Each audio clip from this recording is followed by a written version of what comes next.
I am worried about the level of hostility in politics. What can you do to bridge gaps between people? You're seeing it. I'm just here to see what he has to say. Look him in the eye. That's it. If you let me answer the question, I will answer the question. So there are about 20, this is the claim, and I don't know what the facts are, any more than anybody else does, all right? About 20 million people that weren't covered before are covered now, right? But you must also know that there are about the same amount of people that either chose to pay the fine or to seek a waiver. So we moved the 20 million that were uncovered down here to the 20 million up here. There are still 20 million people uncovered or not covered in the United States in a place where everybody is supposed to be covered under the law, right? And I'm here today because I want to voice my opinion at this time, particularly about health care for everyone. I think it's doing a disservice to our country not to ensure that all of our citizens are healthy and able to work and go to school. It seems hate is taking over your party. Do you acknowledge the president's part in this hateful rhetoric, and do you denounce it? I'm going to denounce disrespectful and hateful rhetoric from whoever it comes from, either party. And I would say that both parties have been somewhat intolerant of the other at some point or another.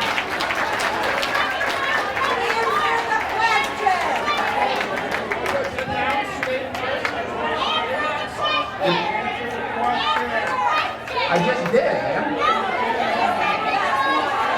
We've just been really concerned about the direction the country has moved in since the November election, and we just really would like to have a strong local voice in making sure that we're really listening to our representatives and that our representatives are listening to us. Will you commit to calling for a nonpartisan, independent commission to investigate suspected ties between Trump, his inner circle, and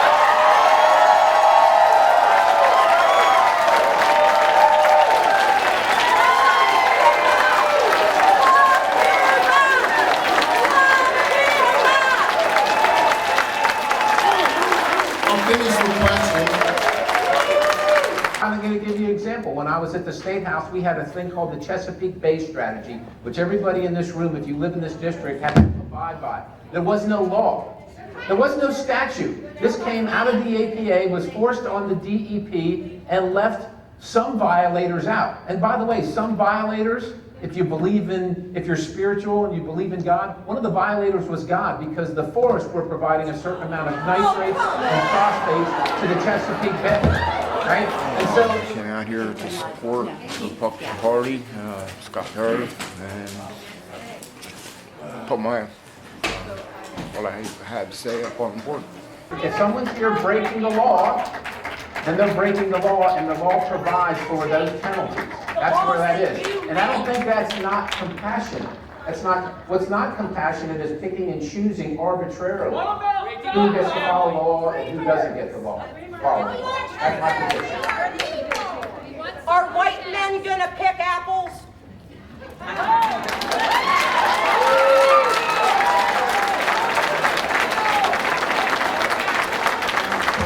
I'm here today representing women across not just his region, but the Commonwealth, who have a fundamental right to access to family planning. will you stand up to a president who uses falsehoods and misinformation to further his political career? Do you feel that sort of activity undermines the stature of the presidency, our standing in the world, and is a real danger to our democracy? So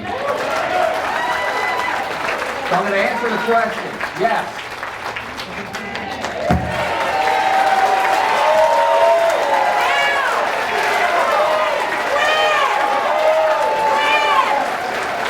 Come out to support Scott and see what the new insurance programs are going to be and the safety of the communities and what we got to offer to the people of Red Line Borough. Do you support cuts to PBS and the arts?